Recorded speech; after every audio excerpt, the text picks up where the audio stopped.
앞으로 10년 뒤에 어떤 세상이 올지 아이들한테 설명해 줄 수가 없어요. 감히 상상을 못 하겠단 말이에요. 근데 우리 아이들은 지금 우리가 알 수 없는 그 미지의 것을 해결해 나가야 되는 능력을 갖고는 있어야 된단 말이죠. 내가 세상에 없던 뭔가를 만들어내려고 할 때 꼭 필요한 것이 이에요.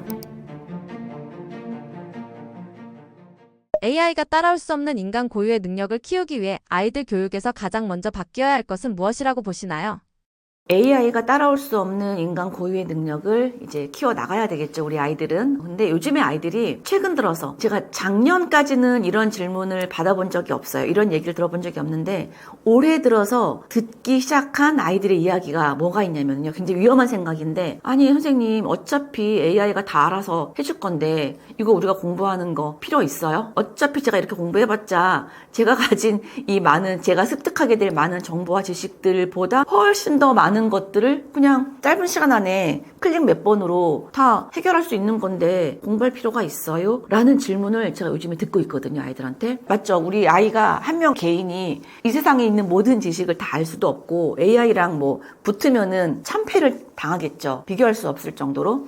근데 최소한 그래도 앞으로 이제 자기가 관심이 있어서 전공하게 될 그 전문 분야에서만큼은 AI가 알려주게 된 그 정보를 봤을 때 이거는 아주 좋은 정보야, 또는 이거 조금 의심스러운데 다시 한번 내가 확인해 봐야겠어 라던가, 그 정도 수준까지는 어떤 이 정보의 퀄리티를 좀 판단할 수 있는 정도까지의 수준은 가지고 있어야 되지 않겠어요? 내가 전공한 분야에 대해서만큼은. 그래서 그런 건 이제 기본적으로 알아야 된다고 생각이 들고요. 아이들이 앞으로 미래에는요, 호기심, 탐구력, 문제 해결력, 맨날 이제 하는 그런 키워드들이 있잖아요. 앞으로 10년 뒤에 어떤 세상이 올지 저도 아이들한테 설명해 줄 수가 없어요. 왜? 모르니까. 당장 1, 2년 뒤는 예측할 수가 있는데 저는 10년 뒤의 세상이 어떤 세상이 올지 감히 상상을 못 하겠단 말이에요. 근데 그 상상할 수 없는 그 미래에 상상할 수 없는 그 어떠한 새로운 일들이 또 막 생겨날 것이고, 근데 우리 아이들은 지금 우리가 알 수 없는 그 미지의 것을 또 해결해 나가야 되는 능력을 갖고는 있어야 된단 말이죠. 그렇기 때문에 단순히 정보와 지식이 당연히 아니라 앞으로 세상에서 우리 아이들이 해결해 나가야 할 그 무엇을 위해서는 공감 능력,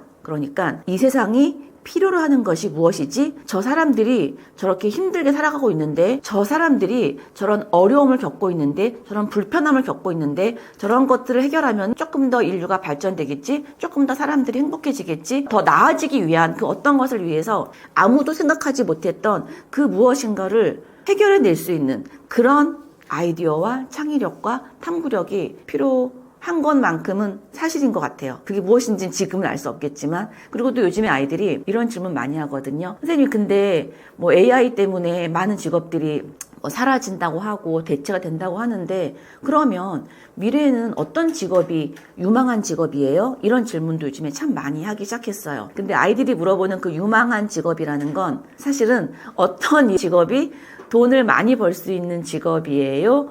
라는 질문이더라고요. 결국은 얘기 들어보면은. 저는 그때마다 아이들한테 그런 얘기를 해줘요. 네가 나중에 어떤 분야에서 일을 하든지 간에 그 분야에서 상위 10% 안에 들어가도록 실력을 키워라.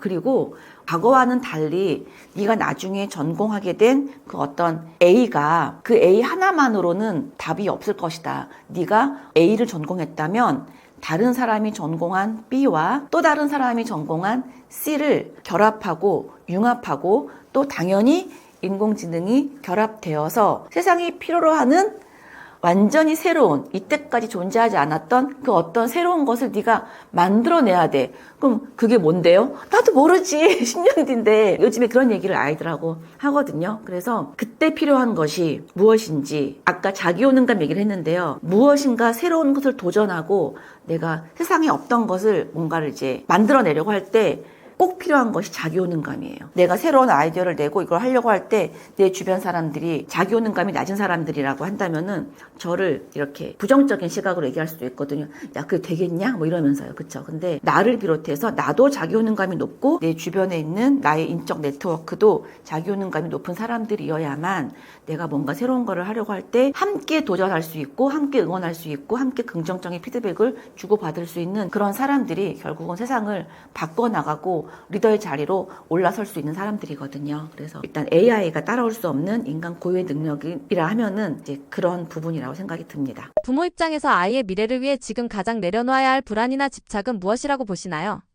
우리 아이들의 미래를 위해서 부모님 입장에서 내려놓아야 할 불안이나 집착도 내려놔야겠지만 저는 많은 부모님들을 만나면서 빨리 저 무지에서 벗어나셔야 된다라는 생각을 할 때가 많습니다. 부모님 세대에서 자리 잡았었던 경쟁력이 있었죠. 그 과거에는 좋은 대학 졸업장이 굉장히 큰 경쟁력이었어요. 맞아요. 지금까지도 그게 통하고 있잖아요. 근데 앞으로 내 아이가 대학을 졸업할 때쯤, 그러니까 지금부터 약 10년 뒤, 약 20년 뒤에도 그 명문대학교의 대학 졸업장이 부모님들이 경험했던 그 정도의 위력을 가지고 있을 것인가, 거기에 대해서 모든 부모님들이 아마 아닐 거다라는 것을 모르지 않거든요. 그럼 모르지 않는데도 불구하고 여전히 지금 당장 내 아이가 조금이라도 좋은 대학을 가기 위한, 대학 졸업장을 위한 그런 공부에만, 그러니까 미래를 내다본 거라면 상관이 없는데 미래를 내다보지 않고 당장의 성적에만 굉장히 목숨 걸고 있는 부분들이 많이 있죠. 최근에 중학교 2학년 여학생과 남학생 그 두 명의 이야기를 좀 해보고 싶어요. 굉장히 좀 대조적이었거든요. 부모님의 그런 태도가 참 대조적이어서 인상적인데, 여학생 같은 경우에는 중학교 2학년인데 평소에 대화를 하는 데 있어서 저하고 눈 마주침을 못해요. 눈 마주침을 못하고 대화에서 아이가 문장으로 말을 하지 못해요. 그냥 단답형으로 뭐 어땠어? 그러면은 그냥 이렇게 말을 하지 않고 이렇게 고갯짓을 한다거나 아니면 짧은 단어 하나로 말을 한다거나 눈을 피하거나 그런 학생이 있어요. 그리고 성적은 그냥 중위권이에요. 중간 정도. 그러면은 저는 이제 그 아이한테 필요한 건 그 아이의 미래를 위해서 이제 곧 조금 있으면 1년만 지나면 이제 고등학생이 될 텐데, 그 상황에서 아이한테 필요한 건 조금 편안하게 타인과 대화할 수 있는 편안한 마음, 대화할 수 있는 자세, 최소한 눈이라도 좀 마주치면서 얘기할 수 있는 그런 마음 상태, 이게 더 급선무가 아니겠어요? 근데 어머님 입장에서는 그건 그런데 당신의 자녀가 그게 지금 안 되고 있다는 걸 알아요. 그래서 제가 사실은 좀 어떤 그런 마음을 조금 이렇게 나눌 수 있는 그런 심리에 대한 것도 권한 바도 있고, 근데 엄마의 입장은 그게 중요한 건 알지만 그럴 시간이 없대요. 그런 뭐 상담을 받는다거나 그런 어떤 심리를 좀 이렇게 좀 안정화시키기 위한 내 필요한 그런 노력을 할 시간이 없다는 게 엄마의 대답이었어요. 지금 시간이 없어서 당장 1년 뒤에 고등학생이 될 텐데 이 성적 중위권을 가지고 1년을 그냥 보냈다가는 고등학교 때 성적이 하락이 될 거기 때문에 지금 너무 급하다는 거예요. 그래서 더 숙제가 많은 학원, 더 스파르타식으로 더 아이를 정말 휘몰아칠 수 있는 그런 학원을 찾아서 헤매고 계시더라고요. 그러면서 지금도 그 아이는 시간에 여백이 없고 공백이 없을 정도로 굉장히 바쁜 아이인데, 그런데 지금 성적이 중위권이라는 거죠. 그러니까 거기서 더 치고 달려야 상위권으로 갈 수 있다라는 그런 생각으로 엄마가 그렇게 방향을 잡더라고요.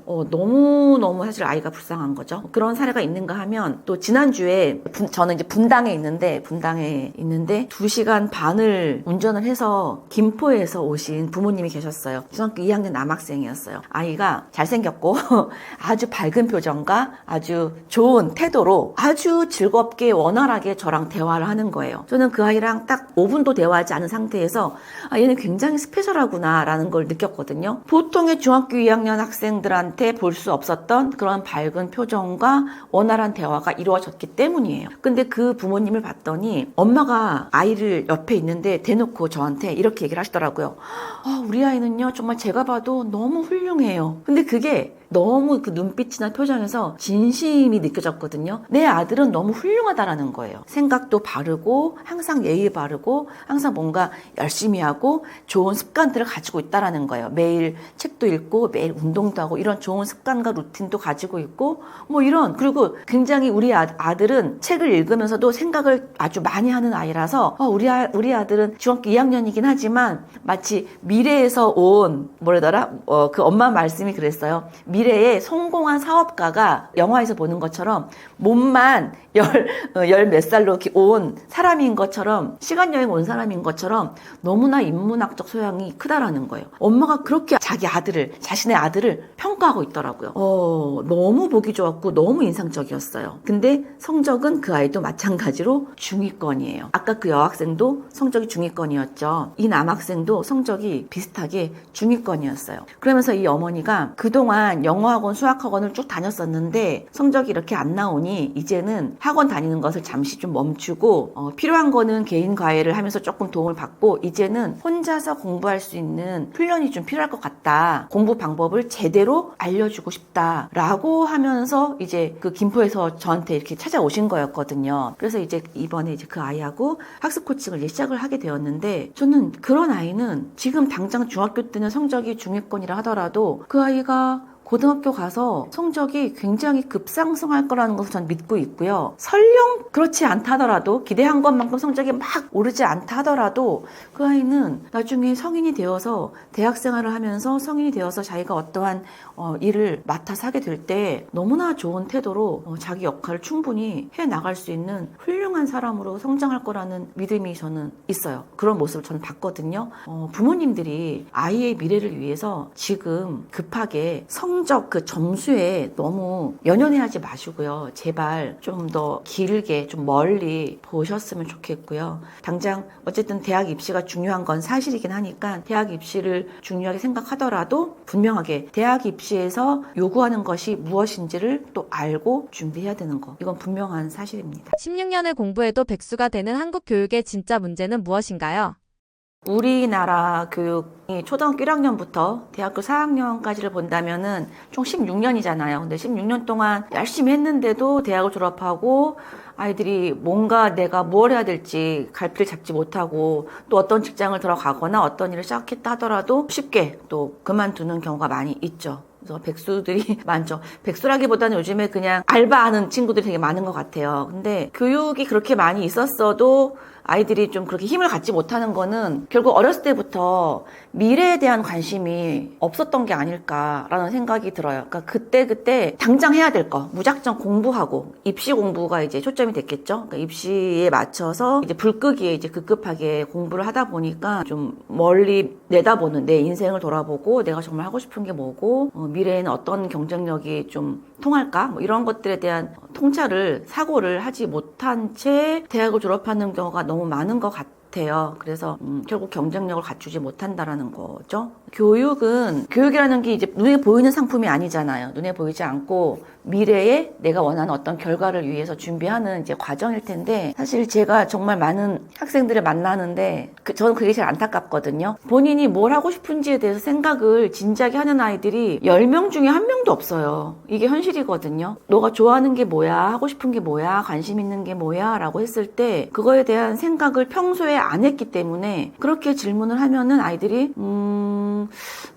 이러거든요. 그리고 잘 모르겠어요. 뭐 생각해 본 적 없어요. 라는 대답을 열에 9명은 합니다. 진짜로. 그 이상 하는 것 같아요. 내가 어떻게 살고 싶은지에 대한 설정을 아예 그냥 하지 않은 상태에서 당장 한 달 뒤에 있을 중간고사 공부를 하는 거죠. 그래서 10년 뒤에 20년 뒤에 내 인생에 어떤 경쟁력이 내가 갖춰져야 되는지에 대해서 꼭 좀 알아야 되는 그런 필요성이 절실하다고 생각이 들어요. 근데 이제 요즘에 들어서 고교학점제가 이제 본격적으로 이제 출범이 됐고, 고교학점제라는 건 결국은 취지가 너무 좋잖아요. 취지가 너무 좋아요. 진로에 대한 고민을 중학교 때부터 해서 이제는 고등학교 때 내 진로에 맞춰서 과목도 선택할 수 있게 만들어 놓은 제도이지만 사실은 또 현실은 그렇지가 않거든요. 아이들이 금방 말씀드린 것처럼 내 미래에 어떠한 나의 진로를 고민해서 필요한 공부를 선택 과목을 하냐? 전혀 그렇지 않죠. 오히려 요즘에 자퇴가 늘어나고 있죠. 내신 등급 받기 어려우니까.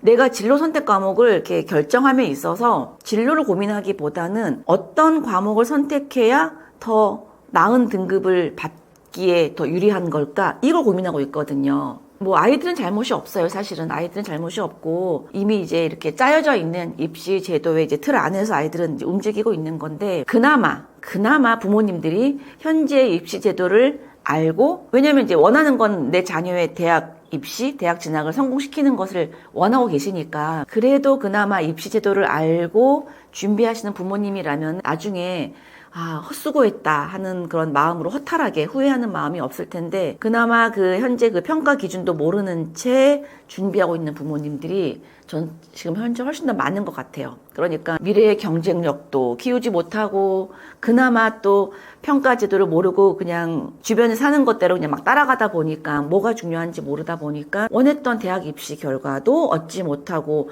이도 저도 아닌 굉장히 후회만 남는, 그리고 아이와 부모님은 갈등만 남는 이제 그런 굉장히 안타까운 슬픈 현재 입시 제도인 것 같습니다. AI가 문제를 대신 풀어주는 시대에 정답을 빨리 맞히는 공부 방식은 어떻다고 보시나요?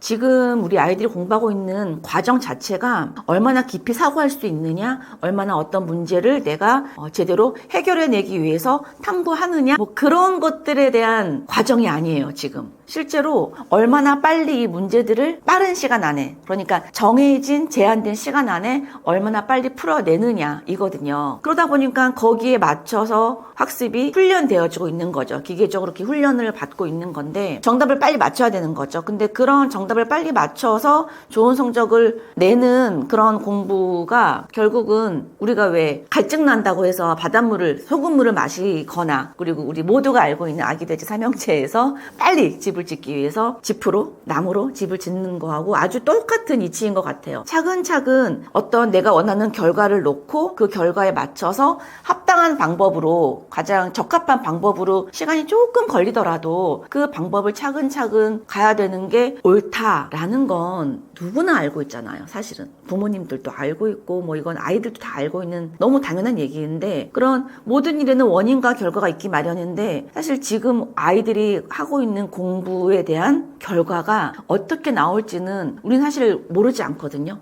알고 있어요. 지금 이제 미래 AI 시대에 미래의 아이들한테 원하는 것이 무엇인지는 이미 다 공개되어져 있고, 단순히 과거처럼 어떤 정보를 많이 습득해야 된다, 그게 아니라는 건 다 알고 있잖아요. 그러니까 지금 우리 아이들은 굉장히 다양한 아이디어를 낼 수 있어야 되고 창의력을 가져야 되고 어떠한 내가 호기심을 가지고 거기에 대해서 좀 집중도 있게 몰입해서 문제를 해결해 나가는 탐구력도 있어야 되고 이런 것들이 필요하다라는 것을 우리는 누구나 알고 있어요. 미래에는 더욱더 그게 필요하다는 것을 알고 있지만 지금 하고 있는, 금방 말씀드렸던 창의력이나 탐구력을 등한시하고 하고 있는 공부가 그런 거죠. 당장 빨리 외워서 출제되는 문제 유형에 맞춰서 내가 정답을 내야만 하는 그런 거에 지금 굉장히 이제 매몰되어 있잖아요. 그래서 지금 중학교 2학년, 중학교 3학년인데도 불구하고 저는 이제 중학생 아이들이나 중학생 부모님들한테 중학교에서 성적을 100점 맞는 게 중요한 것이 아니라 고등학교 가서 성적을 낼 수 있는 방법으로 공부를 해야 된다라고 아무리 얘기해도 당장 한 달 뒤에 있을 수학, 영어 100점이 더 급한 거예요. 그렇게 공부하는 게 옳지 않은 걸 알면서도. 그러니까 이게 바닷물 마시고 있는 거죠. 소금물 마시고 있는 거죠. 지금 100점 맞고 그럼 나중에 고등학교 내신 5등급제에서 2등급, 3등급 받으면 그거 어떻게 할 건데요? 그리고 또 더 나아가서는 고등학생이 됐죠? 고등학생이 돼서는 내가 이제 뭐 아이들이 원하는 좋은 대학을, 본인이 원하는 대학을 입학하는 것이 목적일 텐데, 그러다 보니까 내신 등급을 잘 받고 싶죠. 당연하죠. 근데 내신 등급을 받기 위해서 당장 하고 있는 이 공부의 형태들이 결국 대학을 가서 내가 이제 미래에 나한테 필요한 역량으로 지금 채워지고 있느냐, 그렇지 않다라는 것도 또 우리가 알고 있죠. 그래서 이게 너무 굉장히 이제 안타까운 상황인 걸 우리가 모두 알고 있지만 이걸 어디서부터 어떻게 고쳐야 될지 우리가 지금 사실 고민해야 되는 문제인 것 같고요. 아이들이 무슨 죄가 있겠으며, 그쵸? 이 교육 현실이 언제 바뀔지 참 참담해지긴 했었지만 저는 이거 오래 가지 않을 거라고 생각이 듭니다. 곧 판도가 뒤집어질 거라는 생각을 요즘에 조금 하고 있어요. 지금의 입시 중심 교육이 아이들의 어떤 능력을 가장 크게 약화시키고 있다고 보시나요? 현재 우리나라의 입시 중심으로 진행되고 있는 교육은 아이들의 많은 역량을 강화시키는 것이 아니라 약화시키고 있죠. 조금 전에 얘기했던 창의력이라던가 탐구력을 약화시키고 있는 것은 물론이고, 저는 개인적으로 가장 약화시키고 있는 것이 자기 효능감을 아주 짓밟고 있다고 생각이 들어요. 네. 아이들이 나중에 커서 뭔가 원하는 일을 할 때 가장 필요한 것 중에 하나가 자기효능감일 텐데 지금 중학교, 고등학교를 보내면서 공부를 하는 아이들 입장에서는 아주 최상위권 아이들, 소수의 아이들, 최상위권 아이들을 제외하고는 어쨌든 내가 성적에 의해서 내가 이제 평가받고 있는 거기 때문에 우리나라의 입시는 어쨌든 지금 경쟁을 부추길 수밖에 없는 그런 현실이잖아요. 상대평가를 하고 있기 때문에 여전히 상대평가를 하고 있는 이런 입시 때문에 아이들이 제일 많이 잘하는 말이 저 나름 열심히 했는데요 라는 말을 참 많이 하거든요. 그 나름, 맞아요. 나름 열심히 했는데 그렇게 노력한 것에 대해서 뭐 인정받을 수가 없죠. 왜? 상대평가를 하니까 내가 아무리 열심히 했어도 다른 아이가 더 열심히 하고 더 잘하면은 나는 상대적으로 이제 평가가 낮아질 수밖에 없는 거죠. 그래서 노력한 것에 대한 평가절하가 지금 되고 있는 상황이고 그런 평가 방식 때문에 어쩔 수 없이 우리 아이들은 자기효능감이, 자존감이 계속 약화되고 있죠. 그리고 굉장히 이제 내몰리듯이 쫓기듯이 공부를 하고 있기 때문에 미래의 꿈에 대해서 진지하게 좀 여유 있게 고민해 볼 수 있는 시간도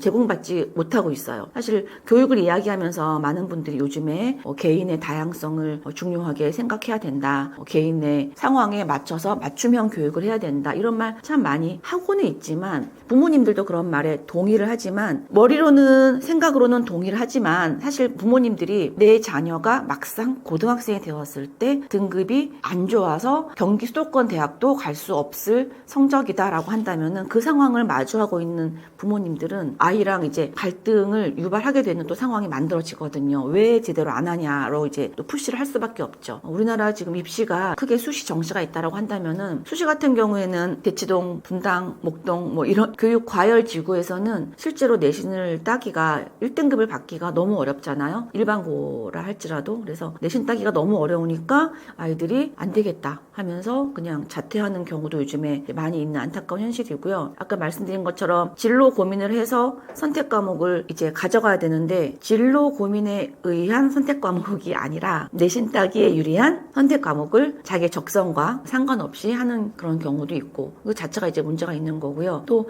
정시가 가지고 있는 문제점이야 뭐 그것도 역시 많죠. 이번에 2026년도도 뭐 불수능이라고 굉장히 문제가 많았었는데 수능 문제 자체가 아이들이 가져가야 할 미래의 경쟁력과는 전혀 상관없는 문제들이 엄청나게 지금 출제되어지고 있잖아요. 이번에도 많은 이야기들이 지금 방송에서 나왔을 텐데 평생을 글을 써오신 작가분이 수능 국어 문제를 보고 지문을 이해할 수 없다라고 하기도 하고요. 또 영국 BBC에서 우리나라 그 영어 수능 문제를 보더니 미친 문제다라고 말을 해가지고 그 문제를 가지고 또 우리나라 그 서울대학교 영문과 교수님이 풀어봤더니 못 풀겠다라고 말씀하셨고 또 나름 또 최고의 지성을 가지신 우리 카이스트 총장님께서도 물리 문제를 수능 문제를 풀어보더니 못 풀겠다 포기하시고 근데 그거를 우리 고등학생 아이들은 맞추고 있다라는 거죠. 맞추기 위해서 엄청난 고강도의 훈련을 받고 있다라는 거죠.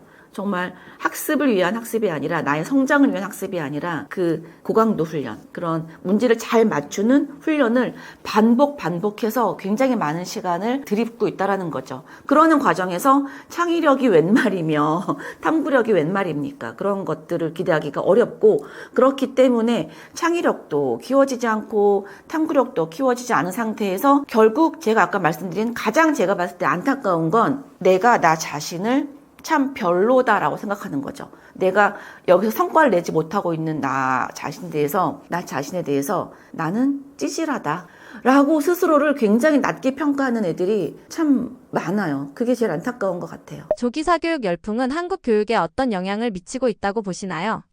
결론부터 말씀드리면 그동안 있었던 조기 사교육 열풍은 한국 교육을 저해하는 요소로서 계속 작용을 해오고 있었다고 봅니다. 우리나라는 지난 이제 역사 속에서 외세의 침입을 많이 받았고 그 과정에서 한반도를 잘 지켜낸 또 저력을 가지고 있기도 하죠. 뭐 고려시대, 조선시대 얼마나 많은 중국에서 일본에서 침략을 받았어요. 하지만 또 그와 동시에 그 침략들을 다 이렇게 잘 막아낸 그런 저력도 있지만 또 내부적으로 우리끼리 각자의 또 사리사욕을 채우기 위해서 같은 민족끼리 우리끼리 또 막 물고 뜯고 싸우는 그런 부끄러운 역사도 있었죠. 고려의 무신 정권도 있었고 조선의 그 끝없는 당파 싸움들도 있었고요. 그 후에 이제 우리나라가 1910년대, 20년, 30년, 40년대 일제강점기가 있었고 또 그 후에 1950년대, 60년대 전쟁으로 인한 폐허의 시기들이 있었죠. 그때는 뭐 세계에서 가장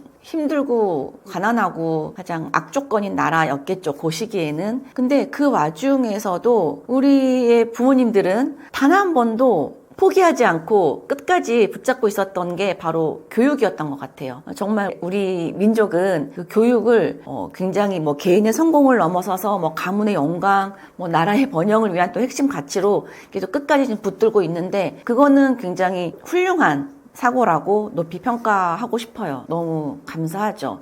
교육은 정말 중요한 건 맞아요. 그런데 그것 때문에 또 우리나라가 이렇게 발전이 되어 오기도 하고요. 근데 1970년대에 태어난 아이들이 지금 나이가 다 50대가 되었거든요. 근데 지난 50년 동안 많은 뭐 교육 개편도 있었고 또 정부가 바뀔 때마다 뭐 입시 교육 정책들도 바뀌어 왔고 근데 그 과정들 속에서 크게 변하지 않았던 건 아직도 여전히 주입식 교육이 사라지지 않고 있고 줄 세우기에 입시 전쟁, 경쟁을 통한 평가 그리고 조기 사교육 이런 것들이 계속 이어져 오고 있는 중인데 아직까지도 그 결과가 어떤지에 대해서는 이제 곧 드러날 것이라고 생각이 들어요. 왜 드러날 것이냐면은 이제 시대가 완전히 이제 급변하고 있잖아요. AI 시대로. 그동안 우리가 주입식 교육을 받아서 할 수 있었던 결과들이 이젠 전혀 통하지 않을 거라는 거죠. 더 이상 그것에 대한 능력을 가진 사람들은 이제는 세상에서 필요로 하지 않거든요. 그래서 그런 치열하게 경쟁의 도구로 자리 잡고 있었던 그런 입시가 결국 미래의 인재상을 전혀 만들어내지 못하는구나. 이제 곧 검증이 나올 거거든요. 그래서 아직까지도 5세 교시, 뭐 7세 고시, 뭐 초등 의대반 이런 얘기가 남아있지만 미래의 경쟁에서는 뒤처질 것이다. 그리고 이 모든 사실은 곧 선명하게 드러날 것이다. AI 등장으로 이제는 교육 방향이 판이 완전히 이제 뒤집어질 것이다. 저는 이것을 길게 봐서 7년, 8년 봐요. 교육 전문가들이 뭐 10년까지 바라보시는 분들도 없더라고요. 지금 보면은 짧게는 5년 뭐 이렇게 바라보시는 분도 계시는데 저도 동의합니다. 절대 10년까지 가지 않을 거고요. 한 7, 8년 정도만 있으면은 이제 교육의 방향이 판도가 확 뒤집어질 거라고 생각이 들고요. 현재 초등학교 6학년인 아이들이 치르게 될 대학 입시가 이제 거의 논술형으로 바뀔 거라는 것도 이제 그 모양새가 드러나고 있거든요. 그래서 이제는 조금씩 사실 얼마 전까지만 해도 저는 우리나라 교육이 참 암울했었거든요. 근데 요즘엔 오히려 희망을 좀 가지고 있어요. 곧 드러날 것이다. 그래서 현재 조기 사교육 열풍이나 이런 경쟁에 막 치닫고 있는 그런 교육이 실패작이라는 것이 검증된다. 언제? 7, 8년 안에. 그러면 이제 바뀌겠죠. 현재의 20대와 30대가 부모가 되었을 때 그때는 더 이상 우리 아이들이 지금의 아이들이 겪고 있는 그런 불행한 공부를 더 이상 하고 있지는 않게 될 거라고 기대하고 있습니다. 한국 교육이 오랫동안 성적과 입시 중심으로 운영되어 왔는데 이런 구조가 AI 시대를 맞아 어떤 한계를 드러내고 있다고 보시나요? 네, 맞아요. 우리나라 교육이 오랫동안 성적과 입시 중심으로 잘 운영이 되어져 왔는데 이런 구조가 AI 시대를 맞아서 한계가 드러나고 있죠. 지금까지 우리나라의 교육은 좋은 성적으로 명문 대학에 입학하는 것 그것이 최고의 이제 목표로 설정이 되어져 있었고요. 그렇게 명문 대학을 졸업을 해야 좋은 직업을 가질 수 있었고, 그래야 또 좋은 뭐 전문직에 종사를 하게 되던가 아니면은 뭐 대기업에 취업할 그럴 기회가 많았던 것이 사실이었으니까요. 소위 뭐 화이트 칼라를 얘기하는 거겠죠. 그런데 이제 세상이 바뀌었죠. 화이트 칼라가 하던 모든 일들을 대부분 이제는 그 어떤 직업보다 더 빠른 속도로 AI가 이제 지금 대체하고 있잖아요. 전 세계에 있는 많은 IT 개발자들이나 뭐 증권가의 트레이더들이나 또 변호사들, 작가들 그 외에 거의 모든 분야에서 이제 교체가 되기 시작했고 또 아시겠지만 뭐 MS사나 구글, 아마존 이 많은 대기업들이 정말 많은 직원들을 지금 해고하고 있고 또 더 이상 신입 직원 채용하고 있지 않잖아요. 이 상황에서 아직도 이런 걸 뻔히 눈으로 보고 있으면서도 아직도 내 자녀에게 국어, 영어, 수학, 과학 100점 받아, 1등급 받아, 명문대를 가야 돼. 그래야 너에게 많은 기회가 열리는 것이야 라고 아직도 말을 하고 있죠. 하지만 아이들이 대학을 졸업하고 이제 뭔가 자기 일을 시작하려고 하는 그 10년 후에는 어떤 현실이 기다리고 있는지 한 번 더 진지하게 고민을 해봐야 될 필요가 있고요. 앞서 말했듯이 분명히 7, 8년 이내에는 결론이 날 거라고 생각이 들어요. 지금의 이제 입시 경쟁, 부모님들이 그토록 원했던 명문대학교의 졸업장이 그렇게 뭐 핑크빛 미래를 책임져 주지 않을 거라는 것을 알게 될 거고요.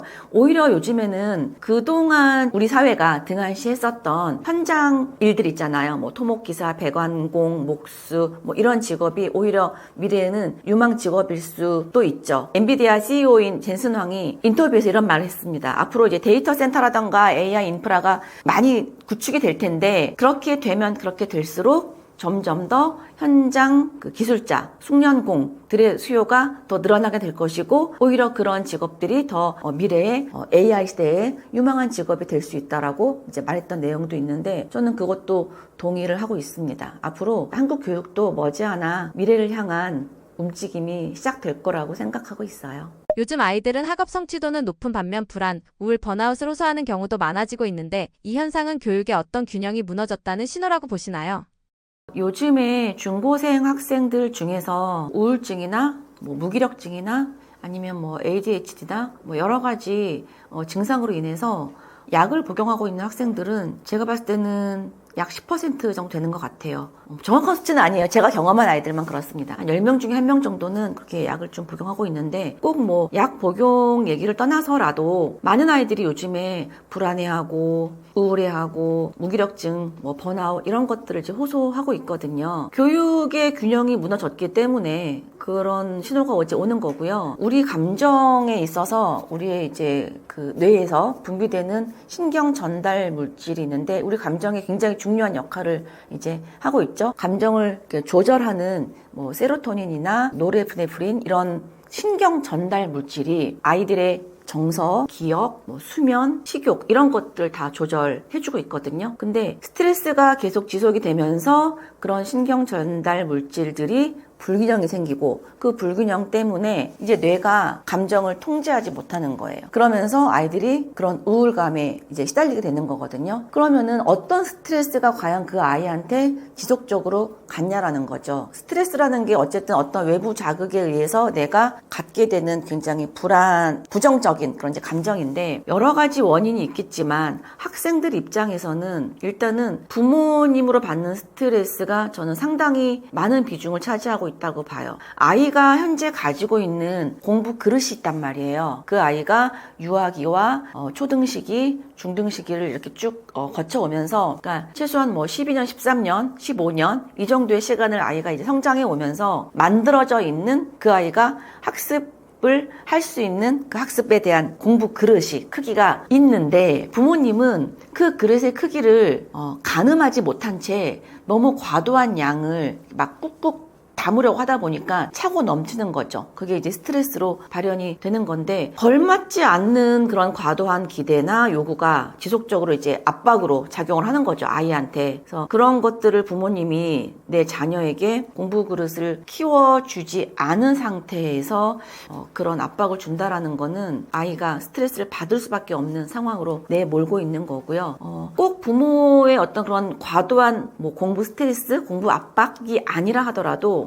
아이 자체가 현재 요즘 세상이 그렇잖아요. 요즘 아이들 중에서 운동 부족인 아이들, 뭐 식습관 영양이 불균형이 깨진 아이들, 뭐 스마트폰이 너무 아이들의 생활에 깊숙이 침투가 되어서 스마트폰 과몰입 상태에 있는 아이들 굉장히 흔하게 볼 수 있는 거잖아요. 요즘 아이들한테서. 근데 그런 것들이 기본 생활 습관 자체가 이제 깨져 있는 거죠. 그러다 보니까 아이들이 이제 뇌에서도 그런 신경 전달 물질들이 제대로 활성화되지 못하고 있는 상황이에요. 꼭 부모의 그런 압박이 아니라 하더라도 그래서 운동 부족이라던가 스마트폰 과몰입도 참 많은 영향을 끼치고 있다. 그럼 우리 아이들이 그런 시대에 살고 있다. 그래서 자기 조절이 이런 것 때문에 잘 안 되다 보니까 아이들이 스스로 자기 내부적으로 실패의 경험을 맛보고 있는 거예요. 실패 경험을 계속 맛보다 보면 자연스럽게 자기 효능감이 낮아진다라는 거고요. 자기 효능감이 낮아진다라는 건 다시 말해서 자기 자신에 대해서 계속 부정적으로 인식을 한다라는 거거든요. 당연히 불안하고 우울하고 무기력해지고 그렇게 되는 거죠. 근데 결국 이런 근본적인 원인은 과도한 경쟁을 부추기고 있는 입시 교육, 입시 제도가 큰 몫을 하고 있다라고 생각이 듭니다. AI 시대를 살아갈 아이들에게 학교 교육에서 지금보다 더 중요하게 다뤄져야 할 역량은 무엇이라고 보시나요? 과거에 이제 산업화 시대가 시작이 되면서 학교 교육이 굉장히 필요한 시대가 이제 열렸었죠. 근데 이제 시대가 변해오면서 학교 교육의 역할이 또 이제 변해오고 있잖아요. 지금 이제 AI 시대에 살아갈 아이들한테 학교 교육은 그 어느 때보다도 훨씬 더 큰 변화와 혁신을 요구하고 있는 것 같아요. 그동안에는 어떤 정보와 지식의 전달을 하는 것이 선생님들의 역할이었고 학교의 역할이었다고 한다면은 이제는 그 역할이 거의 수명을 다 한 거죠. 학교에서 이제 AI, 에듀테크도 굉장히 활용을 하려고 하고 또 최근까지도 큰 이슈가 있었던 디지털 교과서의 도입 이런 것들이 많은 이야기들이 있었는데 결국은 교과서의 지위가 아니라 교육 자료로서의 지위로 정립이 일단 지금은 되었는데 그 취지는 교사 한 명이 많은 학생들을 위해서 한 명 한 명 다 1대1로 개별 맞춤으로 교육을 할 수 없다라는 것에 한계를 느끼고 그것을 보충해주고 아이들의 개별 한 명 한 명을 위한 교육을 제공해주기 위해서 그런 AI, 에듀테크가 지금 이제 활용이 되고 있는 거거든요. 과연 정도로 그것이 효용 가치가 있을지는 말들은 많지만 저도 잘 모르겠어요. AI, 에듀테크, 그 디지털 교과서 이런 AI 교육들이 학교에서 얼마만큼의 아이들한테 개별 맞춤을 맞춰줄 수 있을지, 충족시켜줄 수 있을지 모르겠어요. 분명한 거는 교사의 역할이 분명하게 이제 바뀌었다라는 거죠. 바뀌어 나가야 된다라는 거죠. 학생들 개개인의 학습 역량을 정확하게 이제 파악할 수 있으셔야 될 거예요. 선생님들이. 학생들마다 너무 다른 적성과 너무 다른 진로를 가지고 있고 또 아까 말했던 학습의 역량, 공부 그릇도 다 다른데 그것을 한 명 한 명 다 고려해서 맞춤형으로 학습을 선생님이 코칭할 수 있어야 될 거예요. 먼 미래에는 AI가 이런 교사의 역할을 하게 될 거라는 의견도 있죠. 근데 그건 일부일 것 같아요. 일부 교사의 역할을 하고는 있겠지만 결국 학교에서는 지금 말씀드렸던 한 명 한 명에 대한 학습 역량을 정확하게 파악하고 적성과 진로까지 충분히 고려한 교육이 과연 얼마나 이루어질 수 있을지 만약에 그 부분이 해결되지 않는다면 앞으로의 어쩌면 미래에는 학교 자체가 우리가 그동안 알고 있었던 그런 학교 제도 자체가 붕괴될 수도 있다는 생각도 하고 있습니다. 그 먼 미래까지 가지 않고 가까운 미래만 생각한다 하더라도요. 공교육뿐만이 아니라 사교육에서도 공교육에서도 지금 도입되어야 하는 교육 제도, 교육 방향성은 개인 맞춤형이라는 거고 개인 맞춤형을 위해서는 필요한 AI 기술이 일부 활용이 될 것이라는 거고요. 그리고 이를 통해서 학생들이 이제 키워야 하는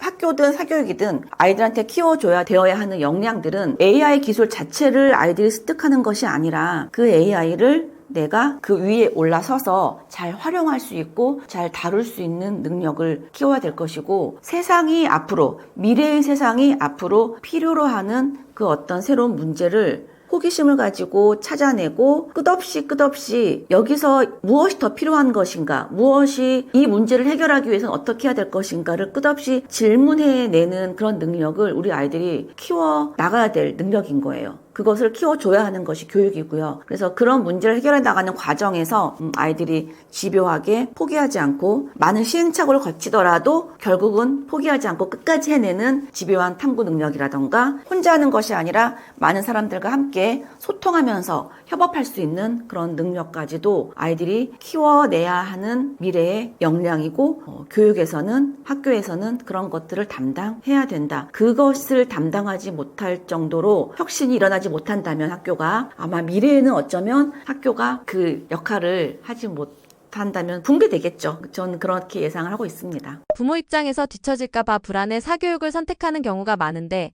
이런 불안이 아이들의 성장에 어떤 영향을 미칠 수 있다고 보시나요?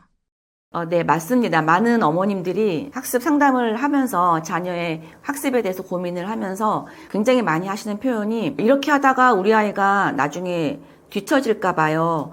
이런 말씀 굉장히 많이 하시거든요. 그 뒤처질까봐라는 그 표현에는 결국은 그 경쟁에서 뒤처질까봐라는 뜻이죠. 인생을 우리가 마라톤이라는 표현 참 많이 하죠. 근데 마라톤에서 한번 생각해 보세요. 출발선에 있는 많은 마라토너들을 생각해 보시겠어요? 100m 달리기라고 한다면은 출발선이 딱 정해져 있고 땅 하면은 동시에 같이 출발해야 되는 게 맞죠. 그게 공정한 거죠. 근데 마라톤은 그렇지 않잖아요. 출발선에 있는 사람도 있고 저기 뒤에 10몇 미터 뒤에 있는 사람도 있는데 그 뒤에서 출발한다고 해서 불리하다라고 우리는 생각하지 않거든요. 왜? 굉장히 레이스가 길기 때문에 그 출발을 여기서 했느냐 여기서 했느냐는 큰 영향을 안 준다라는 거죠. 우리 자녀의 인생을 정말 마라톤으로 좀 생각을 해서 교육도 마찬가지로 지금 내 아이의 점수가 조금 낮다고 해서 내 아이가 성인이 되었을 때 내 아이가 조금 더 좋은 대학을 가야지만 성공하고 조금 덜 좋은 대학을 가면은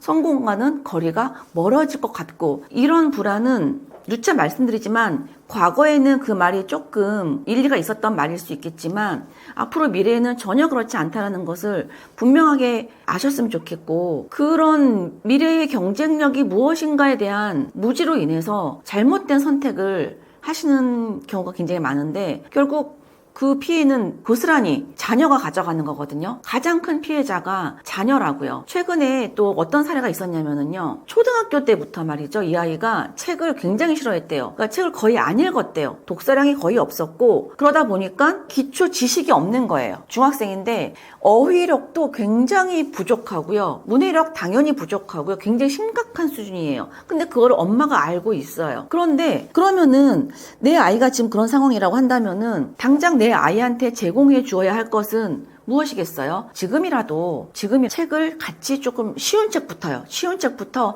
천천히 읽고 그 책 읽은 것을 가지고 엄마랑 천천히 이야기도 좀 나누어 보고 그 주제와 관련된 질문을 엄마가 가볍게 던지기도 하고 너 책을 제대로 읽었어 안 읽었어 하고 체크해보는 그런 질문 말고요. 그 주제에 관련된 엄마의 생각을 편하게 얘기하면서 서로 내 생각을 아이가 말로 편하게 할 수 있고 같이 뭐 글로 낙서처럼 글로 또 표현해보는 재미있는 활동도 하고 이렇게 차근차근 가야 되잖아요. 근데 그 엄마가 하시는 말씀이 우리 아이가 이렇게 어휘량도 부족하고 책도 안 읽고 독서를 싫어하고 독해력, 문해력 너무 심각하기 때문에 당장 국어 내신 학원을 보내야 된다고 하면서 국어 입시학원, 대형 국어 입시학원을 집어 넣으시더라고요.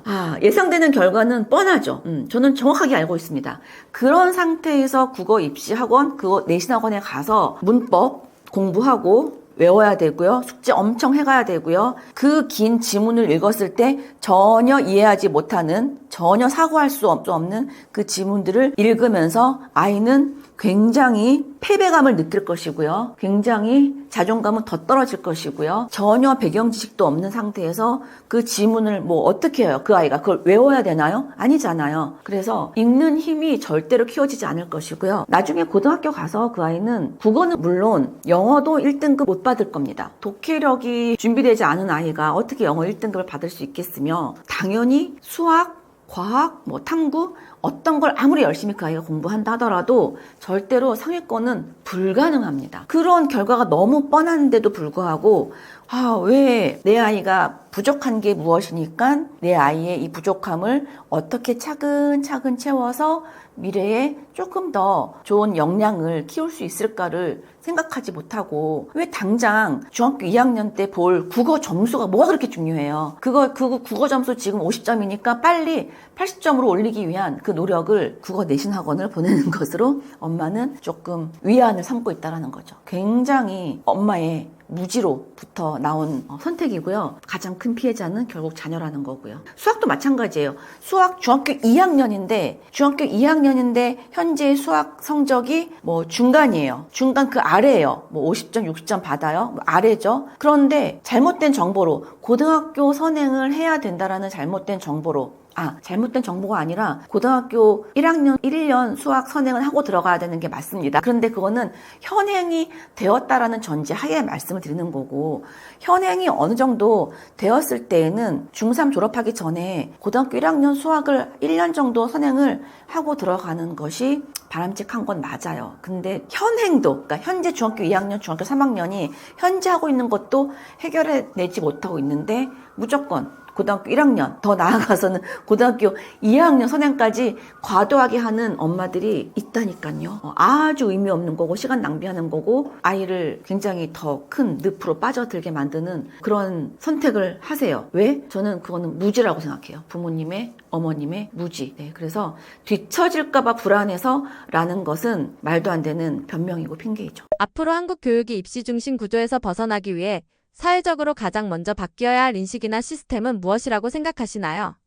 앞으로 한국 교육이 입시 중심 구조에서 벗어나기 위해서 사회적으로 가장 먼저 바뀌어야 될 인식이나 시스템이 무엇일까요? 우리나라 교육은요, 결국은 입시 중심 구조에서는 당분간은 크게 벗어날 수는 없을 거라고 생각은 들어요. 당분간은. 왜냐하면 우리나라는 좀 오랜 역사 속에서 자녀의 교육 성과에 대한 그 염원이 세계 그 어느 나라보다 가장 컸고, 그 교육열은 정말 뜨거웠고, 뭐 이쯤 되면 이제 이건 우리가 가지고 있는 민족성이다라고 이제 인정을 하게 되죠. 무엇보다도 교육을 중요하게 생각하는 것 그 자체는 문제가 안 되는데, 이제 문제는 뭐냐면 대학을 가려고 하는 그 평가 제도, 입시에 대한 구조가 너무 지나치게 경쟁 구도로 만들어져 있다라는 거죠. 그러니까 경쟁에서 살아남아야만 하는 교육 시스템 속에서는요, 우리 아이들이 불행에서 벗어날 방법이 없어요. 아무리 열심히 해도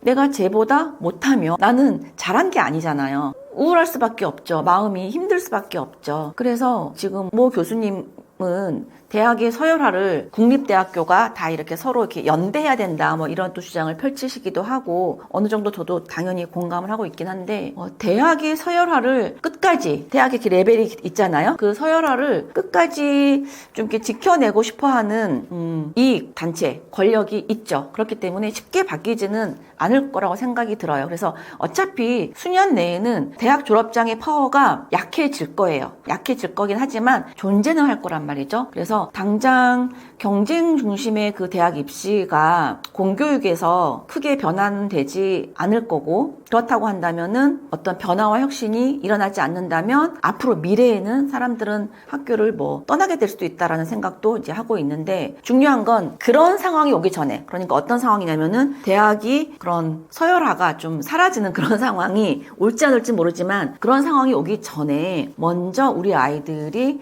이런 경쟁 구도에서 조금 살아남으려면은, 좀 숨 좀 쉬려면은, 일단 그 대학 입시에 대한 평가 제도 자체가 너무, 지금 내신도 너무 상대평가, 이거 조금 절대평가로 조금은 좀 바꾸어 놓게 된다면 아이들이 좀 숨을 쉴 수 있지 않을까. 아까 말씀드린 대로 내가 이제 고교학점제인데 너무 좋은 그 고교학점제의 취지대로 내가 원하는 미래에 나의 원하는 꿈을 향해서 그 진로에 맞춰서 내가 필요한 공부, 내가 하고 싶은 공부, 그 과목을 선택할 수 있게 만들어줘야 된다라는 거죠. 아마 이제 곧 바뀌게 될 것 같긴 한데, 그 선택 과목에 대해서만큼은 상대평가가 아니라 절대평가로요. 그럼 조금 숨을 쉴 수 있겠죠. 그래서 지금과 같은 경쟁 구도를 조금 완화시키기 위해서는 평가 자체를 지나치게 상대평가에서 좀 벗어나게 만들어야 된다라는 거고요. 또 다시 한번 그렇게 바뀌기 전까지, 그럼 이제 우리 부모님들은, 우리 아이들은 당장 어떻게 할 거예요? 지금 당장 우리 자녀가 중3, 고1, 고2인데 당장 내 자녀의 행복을 위해서는요, 부모님이 먼저 빨리 당장 좀 인식이 바뀌었으면 좋겠어요. 사회적 제도를 당장 지금 바꿀 수 없잖아요. 지금 당장 학교의 이런 평가 제도를 우리가 당장 다음 달에 바꿀 수 없잖아요. 그렇기 때문에 그 미래의 경쟁력이라는 그 키워드에 진짜 진심으로 관심을 가지고 우리 자녀의 행복을 위해서요. 지금 잘못 알고 있는 것에 대해서는 부모님이 당장 바꿀 수 있거든요. 그 무지에서 벗어날 수 있단 말이에요. 당장 내 아이의 행복을 위해서. 그래서 각 가정에서 입시 전쟁을 그만 치르시고 입시 스트레스를 아이들한테 그만 줄 수 위한 노력은 지금 당장이라도 할 수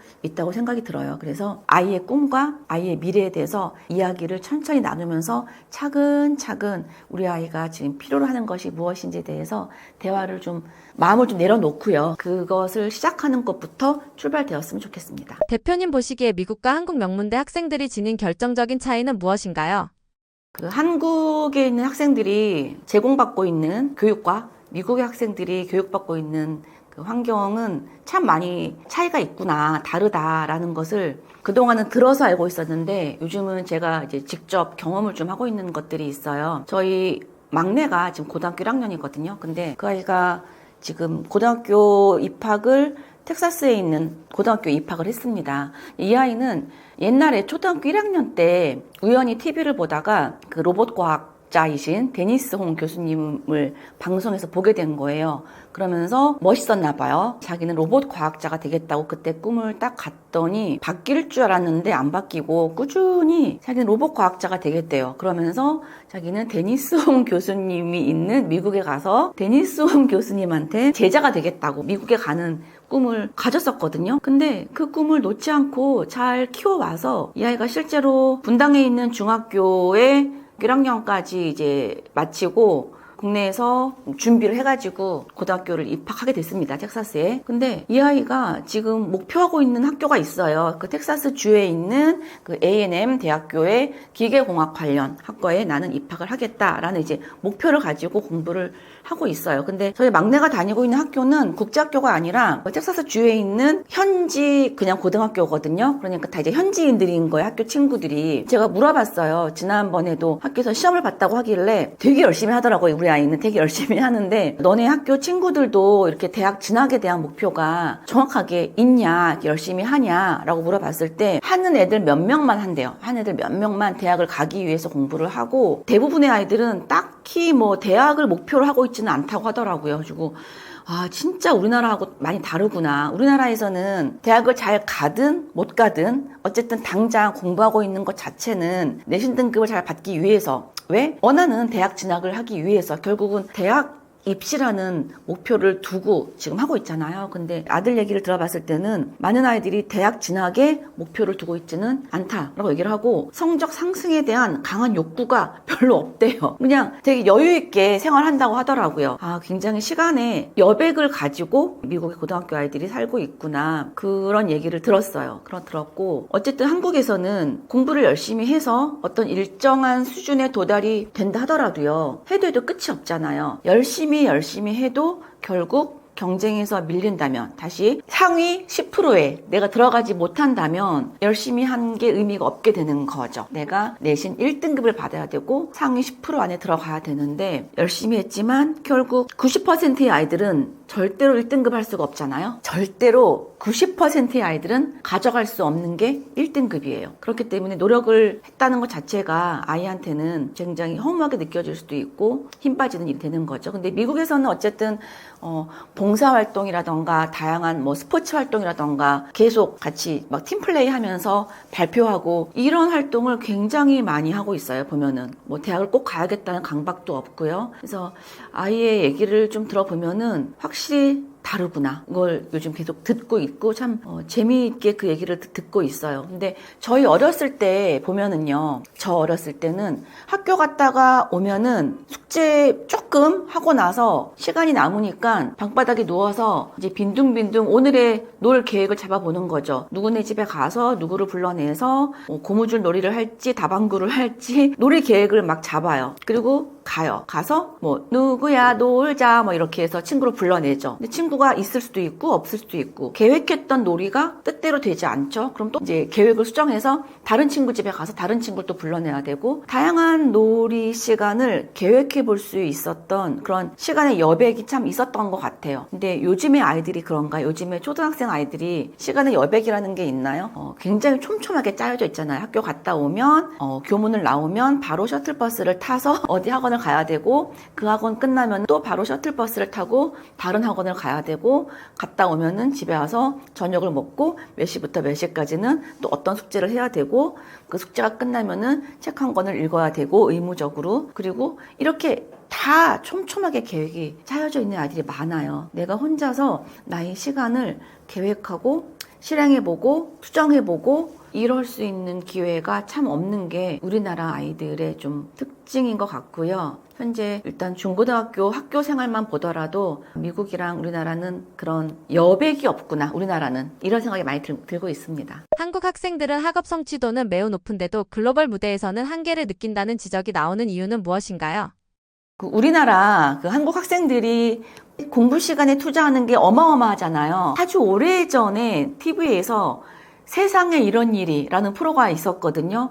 거기에 한국의 고등학생들이 일반적으로 어떤 생활을 하고 있는지가 소개가 됐던 적이 있었죠. 아침에 새벽에 깜깜할 때 나와서 학교 가서 공부하고 학원 가고 또 학교 또 야간 자율학습을 하고 새벽에 또 깜깜할 밤에 11시, 12시에 독서실 갔다가 오는, 그러니까 어두울 때 나가서 어두울 때 깜깜할 때 들어오는, 그것이 매일 반복되는 그런 대한민국 고등학생의 일상이 소개되었던 적이 있을 정도로 굉장히 많은 시간을 다른 활동이 아니라 국어, 영어, 수학, 과학 이 학습에 투자를 하고 있죠. 그러니까 학업 성취도가 전 세계적으로 비교적 높죠. 그런데 실제로 이 아이들이 성인이 되어서 세상에 나갔을 때 글로벌 무대에서는 그만큼 뛰어나냐, 한계를 느끼고 있다라는 지적이 당연히 있는데, 글로벌 무대에서 필요로 하는 몇 가지 역량들, 능력들이 있잖아요. 일단은 깊이 사고할 수 있는 능력이 있어야 되죠. 다양하게 내 사고를 확장해 나가고 어떠한 문제 상황이 왔을 때 그것을 신속하게 해결해 낼 수 있는 그런 능력이 필요한 거죠. 또 탐구할 수 있는 능력이 필요하죠. 호기심을 가지고 관심 분야에 깊이 이렇게 파고 들어갈 수 있는 그런 탐구 능력도 필요할 것이고요. 세 번째로 창의적인 아이디어를 계속 낼 수 있는 능력도 필요하죠. 그리고 소통 능력도 필요하고요. 협업할 수 있는 능력, 이런 것들도 필요하고요. 이렇게 네 가지의 기본적인 이런 역량들은 글로벌에 필요로 하는 기본적인 능력들인데, 우리나라 아이들이 이렇게 당장의 중간고사 시험 점수를 올려야 하는 그런 미션 앞에서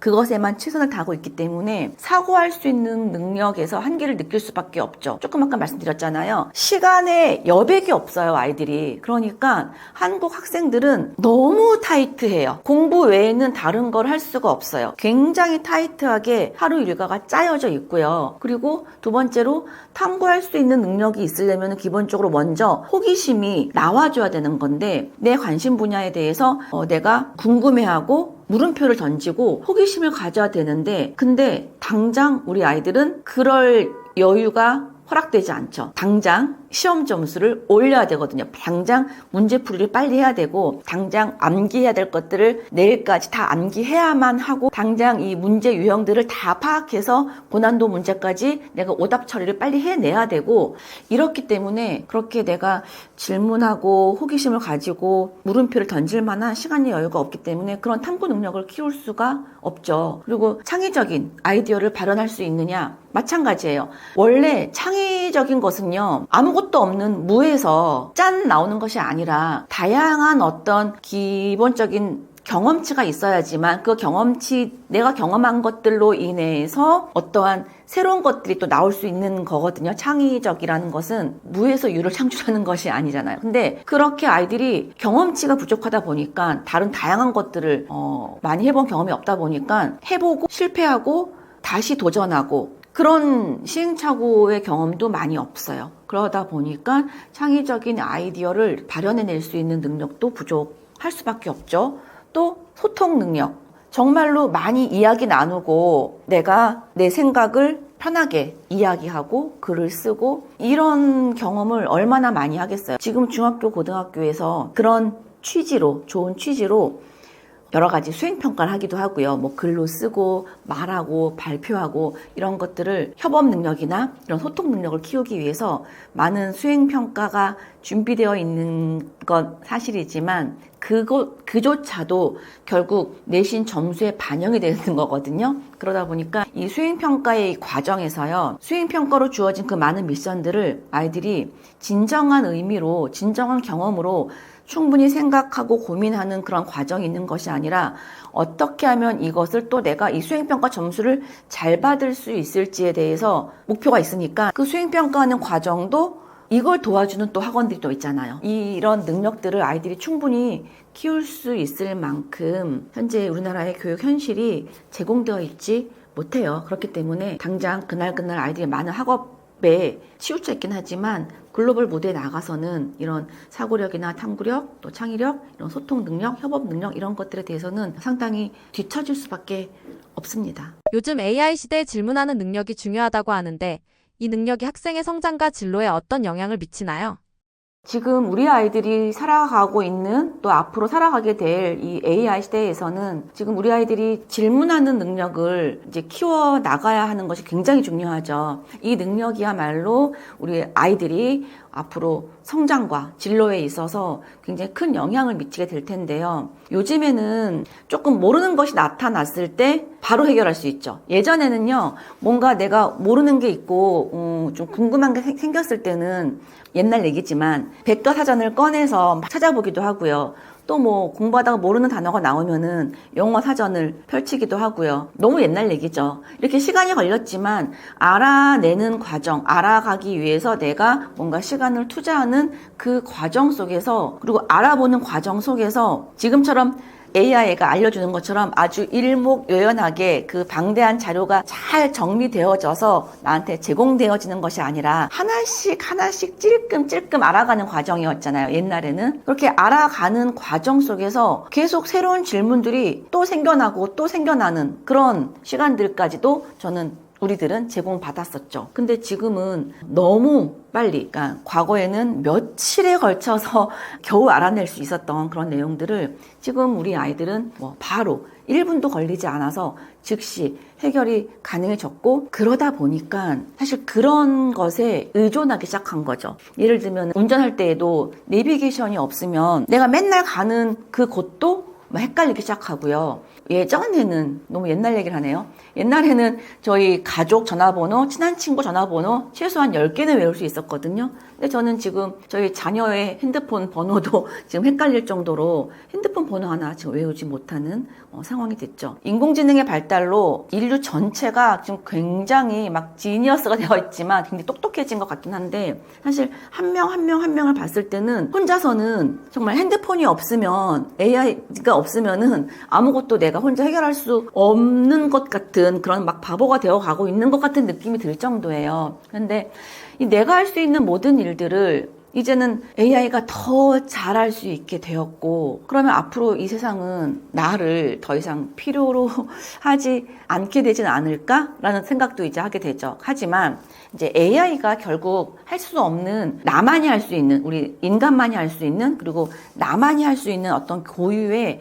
영역을 우리는 찾아가야 될 것 같아요. 그걸 찾기 위해서는 끊임없이 1년 뒤, 3년 뒤, 10년 뒤에 어떠한 세상이 지금 오고 있는지에 대해서 굉장히 지대한 관심을 가져야 되고, 지금 내가 어떤 것을 준비해야 되는지에 대해서 굉장히 진지하게 내가 접근하지 않는다면 굉장히 빠른 시간 안에 정말 내가 이 세상에서 필요로 하지 않는 그런 존재가 되지 않을까 참 겁이 날 정도입니다.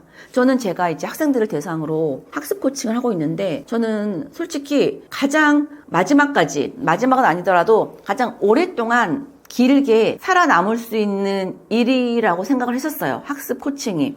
근데 그 생각이 최근에 깨지기 시작했어요. 굉장히 많은 인공지능의 발달, AI의 기술들이 이런 학습 코칭까지도, 그러니까 엄청난 에듀테크의 발달로 AI의 영입으로 이런 것까지도 초개인화가 되어져서 학생들한테 어쩌면은 저보다 더 뛰어난 학습 코칭의 능력을 가지고 접근할 수 있는 날이 머지않아 올 수 있겠구나라는 생각을 요즘에 또 전 하기 시작했거든요. 그래서 미래에 AI가 하지 못하는, 나만이 할 수 있는 것이 무엇일까를 계속 스스로에게도 좀 질문을 던져봐야 될 것 같아요. 그래서 살아가면서 어떤 게 불편한지, 앞으로 어떤 기술이 우리의 인생에 필요한지, 어떤 서비스가 또는 어떤 상품들이 앞으로 우리의 인류에 있으면 좋겠는지, 이런 것들에 대한 끊임없는 질문을 스스로 하면서, 그리고 그런 것들을 어떻게 만들어낼 수 있는지에 대해서 계속 사고의 확장, 문제 상황에 대한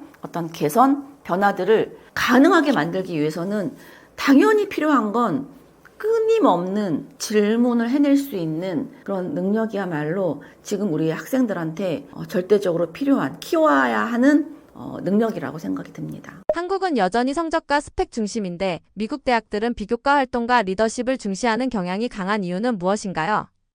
우리가 살아가면서 하게 되는 그런 많은 선택들이 있잖아요. 순간순간. 근데 그런 선택들과 결정들은 결국 내가 가지고 있는 경험에 의해서인 것 같아요. 아주 쉽게 말하면 내가 날씨가 흐린데 우산을 챙기지 않았어요. 근데 비를 맞아서 홀딱 젖었어요. 그런 경험을 했다면 내가 다음에는 날씨가 흐리면 우산을 반드시 챙기겠죠. 모든 경험치에 의해서 그 다음에 나의 행동이나 선택이 결정되는 것 같은데, 한국에서는 여전히 성적, 점수, 스펙 중심으로 지금 교육이 이루어지고 있고요. 또 미국에서는 교육 과정이 비교과 활동이나 여러 가지 봉사활동, 동아리활동, 리더십 이런 것들을 굉장히 중요하게 또 여기고 있잖아요. 그것도 그 나라가 그동안 가지고 왔던 어떤 역사나 문화에 대한 경험치에 대한 산물이겠죠. 우리나라에서 지금 우리나라의 국가 경제를 이끌고 온 현재 50대, 60대 기성 세대들이 경험한 성공의 요인을 한번 살펴보면은 다르죠. 우리 지금 현재 50대, 60대인 분들은 옛날에 개천에서 용난다 이런 말 있었잖아요.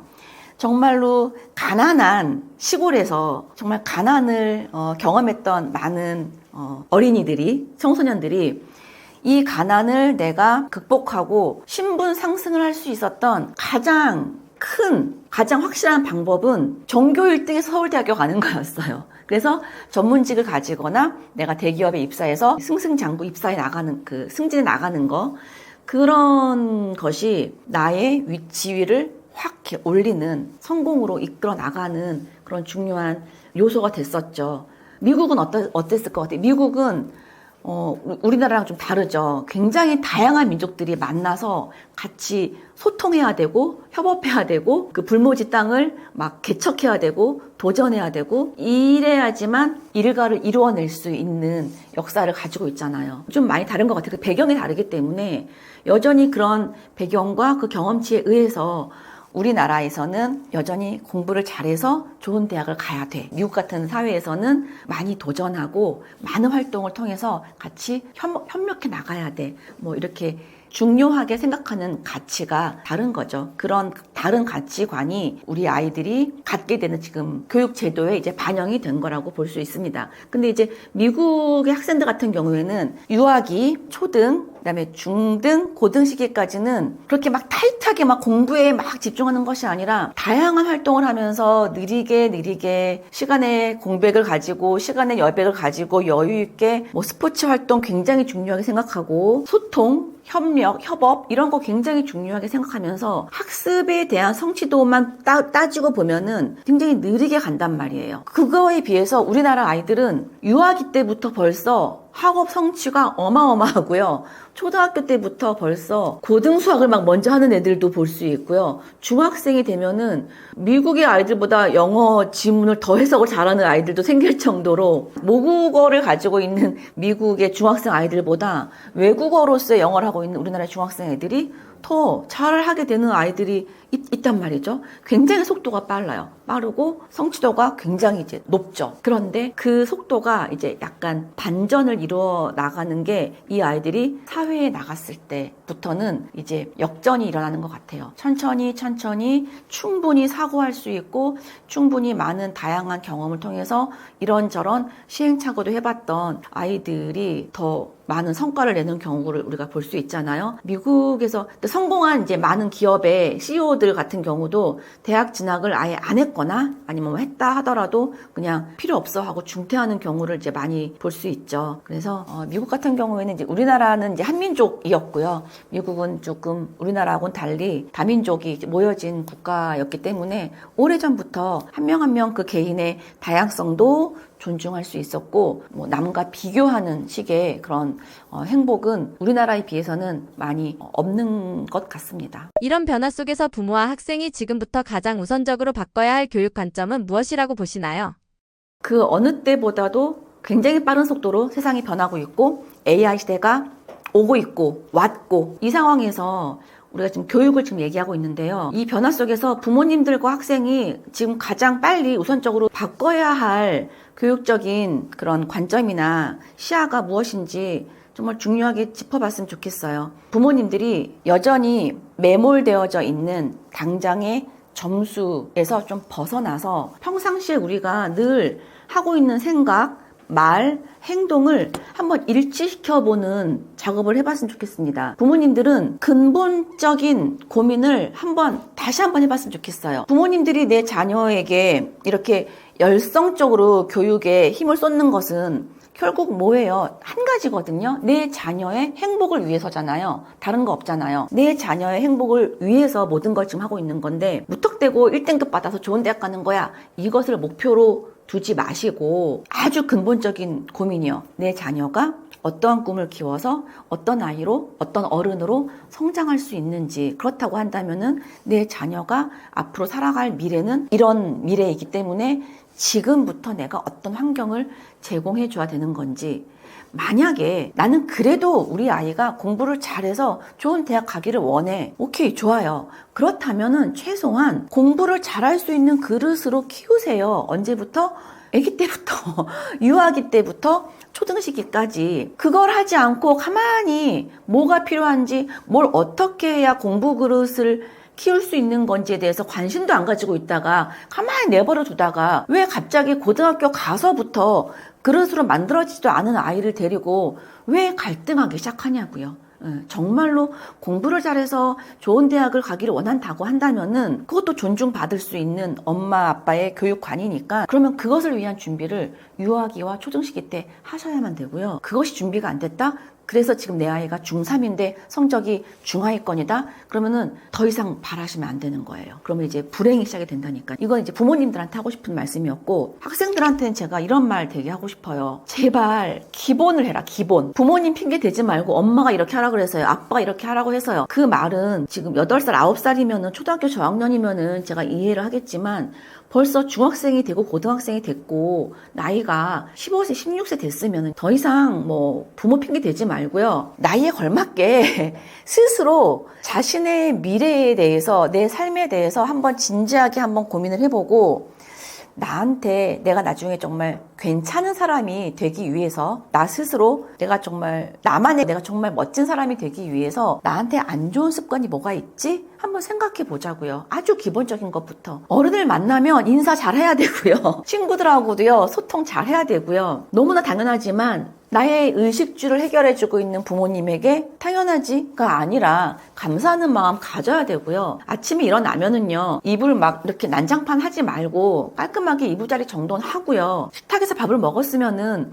너저분하게 그대로 두지 말고, 그래도 내가 먹은 밥그릇은 설거지까지 안 바라니까 싱크대에 좀 갖다 놓고요. 핸드폰 하루 종일 게임하면서 쇼츠 릴스 보면서 2시간, 3시간, 4시간 시간 낭비하지 말고요. 지금 내가 해야 될 것이 내 미래를 위해서 난 지금 하루하루를 어떻게 시간을 보내야 되는지에 대해서 조금 진지하게 고민을 해보는, 그게 저는 기본이라고 생각하거든요. 그렇게 해서 학생들은 기본을 좀 다시 정립했으면 좋겠다, 이런 말을 정말 너무 하고 싶고요. 가장 이 부모님과 학생들이 그렇게 한 가지만이라도 변화를 꾀한다면은 더 좋은 미래들이 기다리고 있을 거라고 생각합니다. 공부 안 하는 아이를 위해 부모님이 해줄 수 있는 5가지 비법은 무엇인가요?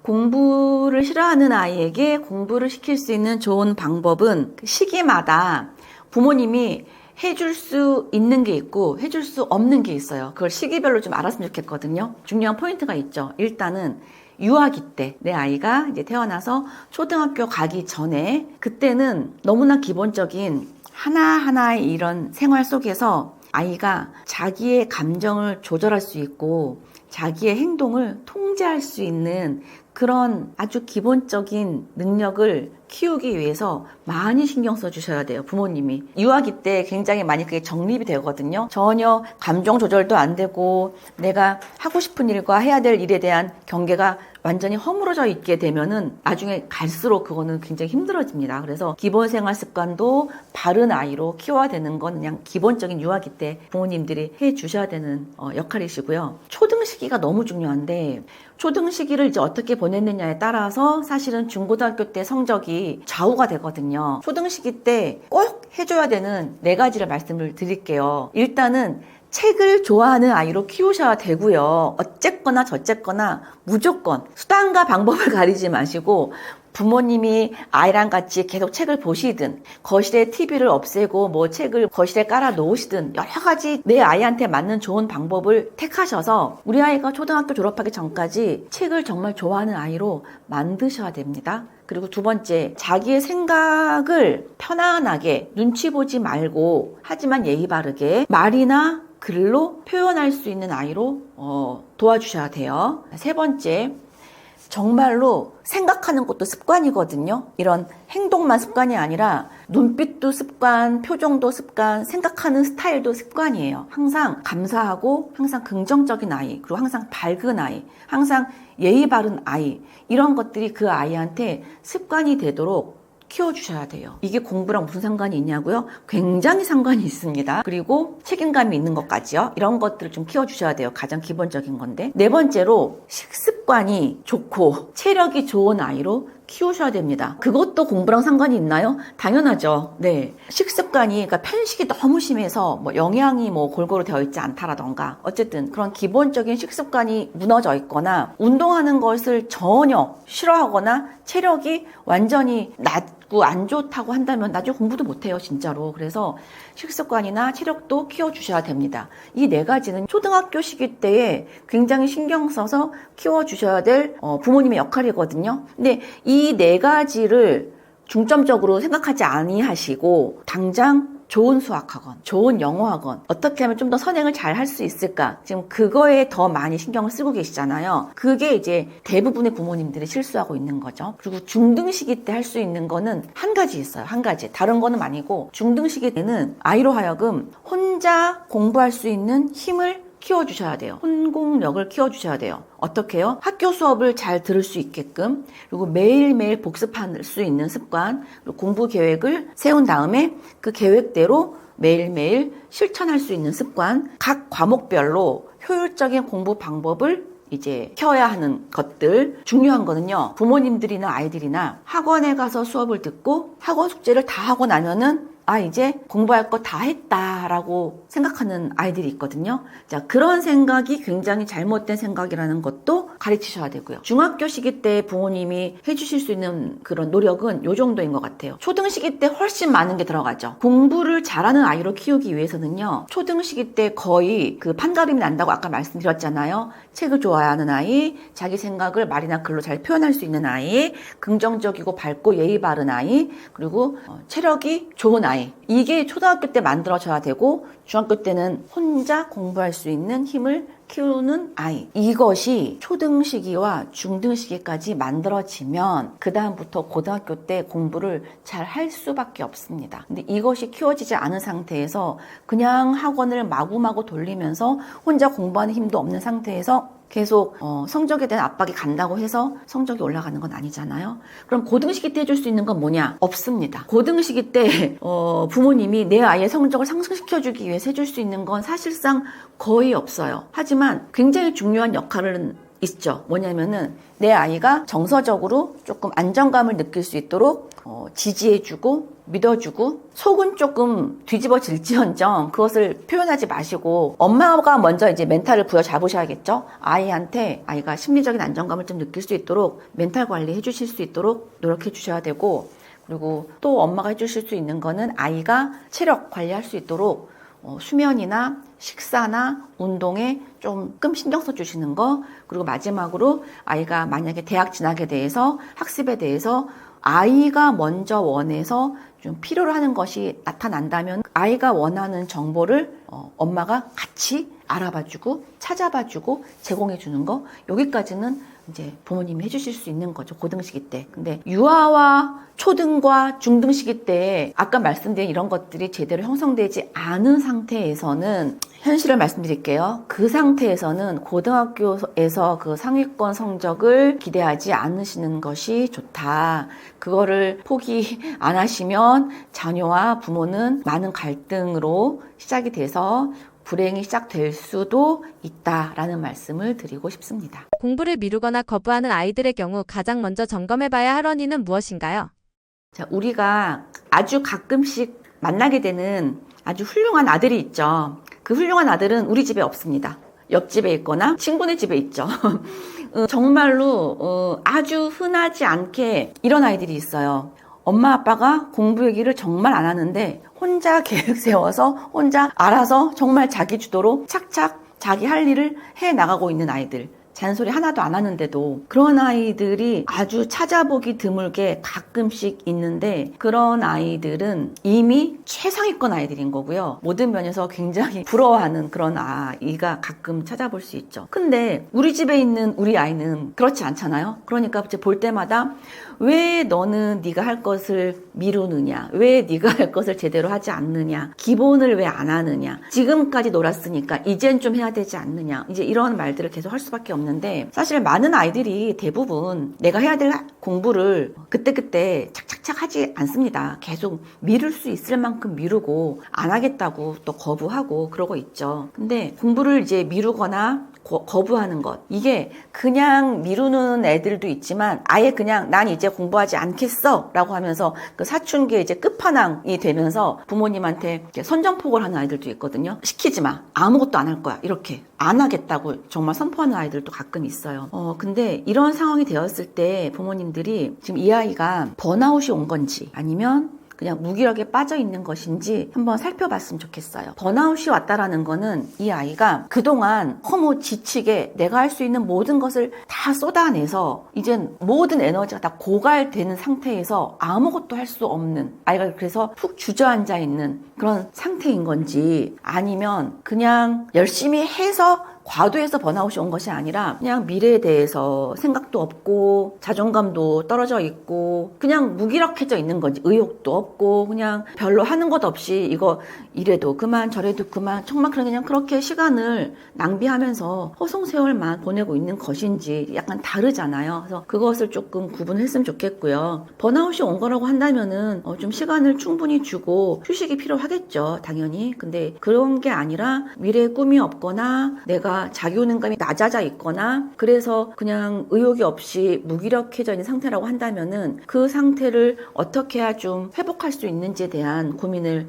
해보시면서 상담을 좀 같이 해볼 수도 있는 그런 방법들 찾아보셔야 될 거예요. 근데 이두저도 아니고 번아웃이 온 것도 아니고 무기력한 것도 아니고 그냥 아이 자체가 게을러서 무책임하고 자기 절제가 안 되고 자기 통제가 안 되어서 이렇게 널브러져 있는 그런 상태라고 한다면은 조금은 부모님의 권위를 조금 가지고 아이를 조금 단호하게 이 아이가 어떤 권리를 가지고 있고 어떤 의무를 해야 하는지에 대해서 분명하게 강하게 단호하게 지도하실 수 있고 가르쳐 주셔야 된다고 생각이 들어요. 아이들이 아직은 뭐 성인이 아니라 하더라도요. 당연히 10대의 청소년으로서 내가 가지고 있는 권리라는 것이 있고 내가 마땅히 해야 하는 의무라는 게 있잖아요. 그런데 기본적인 의무를 하지 않으면서 모든 권리는 누리겠다. 내가 학교에도 가고 부모님으로부터 의식주도 제공받고 있잖아요. 그런데 나는 가끔 아이들이 학교도 안 가, 뭐 아무것도 안 해, 방 청소도 안 해, 엄마가 하라는 건 다 아무것도 안 해. 이렇게 아무것도 안 하고 있는 아이들을 그냥 내버려 두고 방치하시면 안 되겠죠. 네가 당연히 해야 될 것들을 하지 않으면 네가 누릴 수 있는 권리들도 박탈당할 수 있다라는 것을 경험할 수 있도록 어떤 적당한 선에서 페널티를 좀 제공한다라던가 단호한 훈육은 저는 좀 필요하다고 생각이 들어요. 여러 가지 형태의 아이들이 있기 때문에 요즘에 부모님들이 아이가 너무 이제 세게 나올까봐 걱정되고 되게 겁나하시더라고요. 제가 만난 많은 어머님들 중에서 아이가 굉장히 무기력하게 게으르게 하고 있는데 엄마가 뭔가 이렇게 약간 단호하게 훈육을 해서 이 아이가 나 안 해 하고 이렇게 다 놓을까봐 겁내하시는 분들 많이 계시거든요. 정말 너무나 많은 케이스들이 있어서 하나하나 다 말하기는 어렵지만 내 아이가 지금 어떤 상태인지 파악을 해서 강할 땐 좀 강하게 단호하게 아이를 끌어주시기도 하고 정말 아이가 지쳐있는 상태라고 한다면은 그만 좀 아이를 좀 쉬게 하시는 것도 필요할 것 같습니다. 아이들이 공부를 왜 해야 하는지 모르겠다고 느낄 때 부모는 어떻게 설명해줘야 설득력이 생기나요?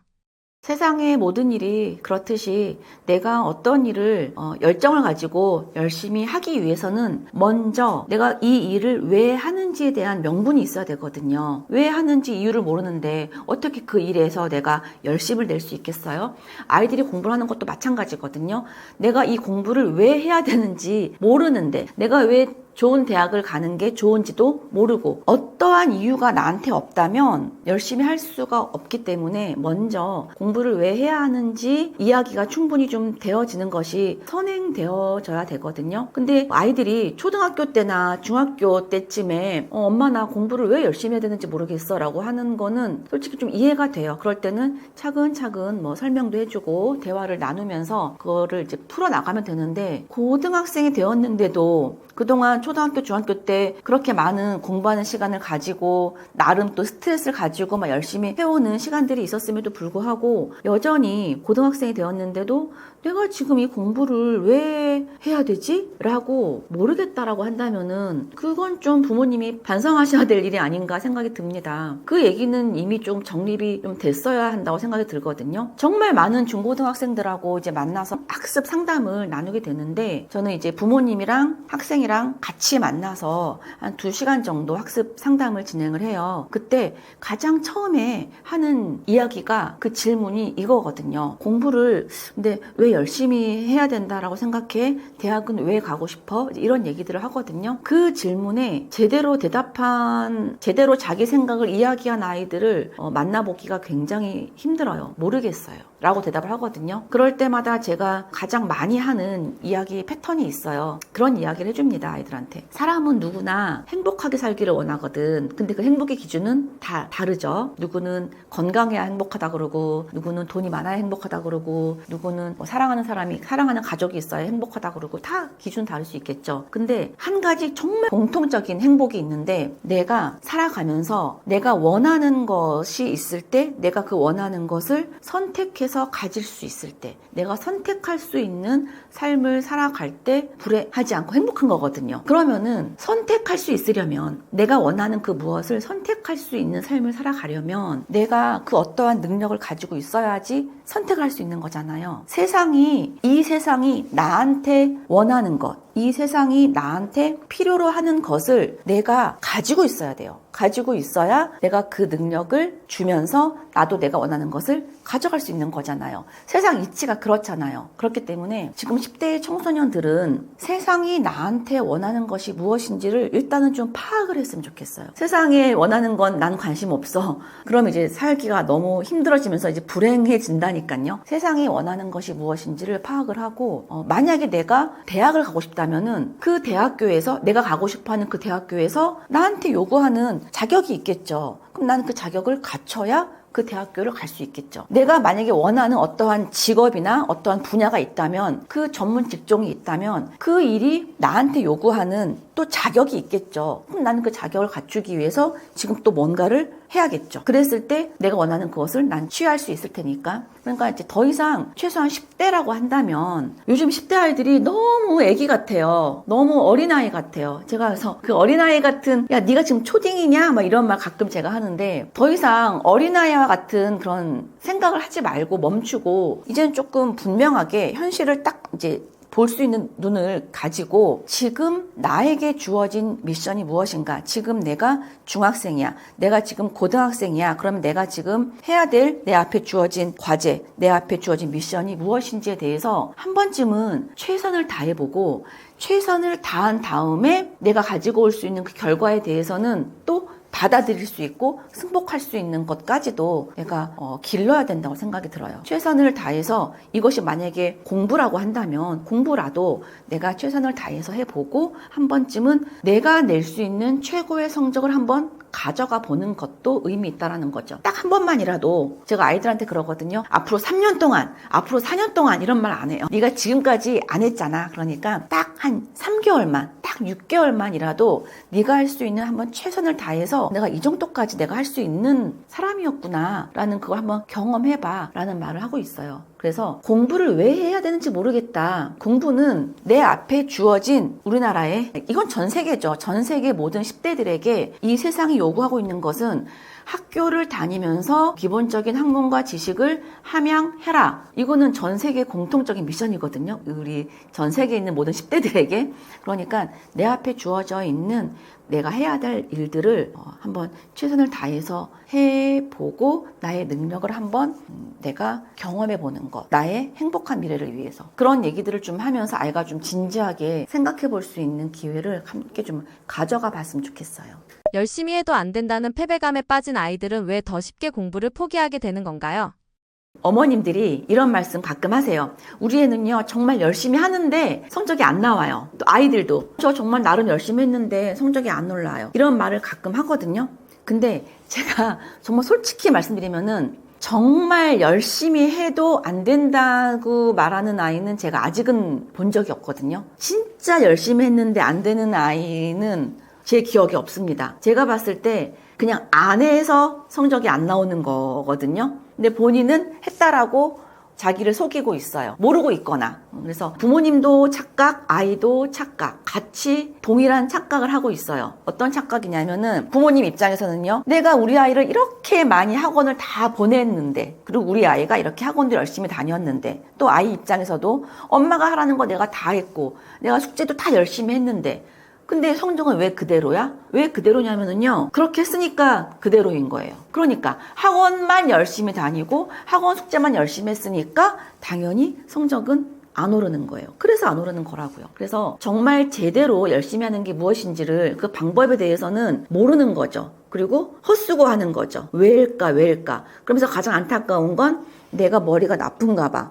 나는 공부하는 스타일이 아닌가 봐. 이렇게 하면서 또 내가 나 스스로 좌절하고. 아니고요. 성적은요. 분명하게 방법을 알고 그 방법대로 내가 꾸준하게 일정 기간 동안 실천을 제대로만 해 나간다면 성적은 무조건 오릅니다. 성적을 오르지 않게 만드는 나쁜 습관들이 몇 가지 있는데 대표적으로 학교 수업을 안 들어요. 그리고 학교 수업을 듣는다 하더라도 복습을 매일 하지 않아요. 복습을 매일 한다 하더라도 비효율적인 방법으로 하겠죠. 그리고 플래너 사용을 안 해요. 플래너 사용을 안 하면서 그냥 즉흥적으로 조금씩 해요. 그러니까 성적이 안 오르죠. 그리고 과목별로 효율적인 공부 방법이 있는데 그냥 시간으로만 채워서 하는 경우 있어요. 굉장히 열심히 한 것 같지만 아주 결과가 안 나오게 만들어주는 비효율적인 공부 방법이었던 거죠. 마지막으로 절대로 나의 즐거운 시간을 포기하지 않습니다. 요즘에 아이들의 성적을 오르지 않게 만드는 가장 주된 범위는 이제 스마트폰인 경우가 많이 있는데 스마트폰을요 하루에 2시간, 3시간, 4시간을 해요. 굉장히 많은 아이들이. 그러면서 자기 성적이 안 오른대요. 그러니까요. 말이 안 되는 거죠. 이런 것들을 제대로 지켜서 해 나간다면은 성적 오를 수밖에 없고요. 성적을 올리기 위해서 조금 올리는 거 말고 성적을 엄청나게 많이 단기간 안에 올릴 수 있는 방법 필수 요소는 이제 2가지가 이제 있을 수 있는데 일단은 기본적으로 학습량을 최대치로 가져가야 돼요. 내가 쓸 수 있는 시간 중에 맥스를 써야 되는 거고요. 2번째는 과목별로 시간 안배를 잘 하고 플래너도 잘 사용하고 복습 방법이나 인강 학습 방법이나 중간고사, 기말고사 보기 전에 내신 대비를 하는 방법이나 이런 학습 전략을 정확하게 배워서 활용해야 되고요. 최대치의 학습량과 제대로 된 학습 전략 이 2가지를 제대로 사용한다면 성적 상승은 중학생 같은 경우에는 3개월이면 바로 나오고요. 고등학생 같은 경우에는 6개월이면 바로 성적 상승이 나오게 되어 있습니다. 이것을 하지 않기 때문에 열심히 해도 안 돼요 라고 착각에 빠진 이야기들을 하고 있는 거죠. 가정의 분위기와 부모의 피드백 방식은 아이의 학습 태도에 어떤 영향을 미치나요? 너무나 많은 교육 전문가들이 다 똑같은 이야기를 아마 하고 있을 거라고 생각합니다. 저도 마찬가지입니다. 아이의 학습 태도와 아이의 학습 성취도는요. 그 가정의 분위기 그리고 부모님이 평상시에 어떤 학습에 대한 어떤 피드백을 주고 있느냐에 달려 있거든요. 지금까지 만나본 정말 많은 상위권 학생들을 보면서 늘 역시 똑같구나 늘 경험하고 있어요. 아주 공통적인 특징이 있거든요. 이 얘기를 아무리 해줘도 부모님들은 또 뭐 좋은 이야기 하시는구나 또 뻔한 이야기 하는구나 라고 생각이 들겠죠. 근데 사실인데 어떡해요? 그것이 진실인데 어떡해요? 부모님들이 자녀한테 학습에 대한 심하게 압박을 주는 과정에서 최상위권이 나온 걸 본 적이 없어요. 공통적인 특징 중에 한 가지는 부모님이 자녀에게 공부에 대한 압박에 스트레스를 심하게 주지 않는다라는 거였어요. 그럼 이제 이렇게 말씀하시죠. 알아서 하면 좋은데 알아서 안 하니까 그러죠. 그러니까요. 그 알아서 하는 것을 언제 키워주는데요? 유아기 때부터 초등시기 때 키워줘야 되는 건데 그게 키워지지 않은 상태에서 고등학교 때 압박을 주고 스트레스 주는 게 소용이 없다니까요. 두 번째, 어렸을 때부터 아이가 책을 정말 좋아한 아이가 성적이 좋아요. 책을 좋아하지 않고 독서량이 많지 않은 아이는 절대로 상위권인 아이를 제가 아직 본 적이 없다니까요. 그래서 어렸을 때부터 정말 책을 좋아하는 아이로 키워주셔야 돼요.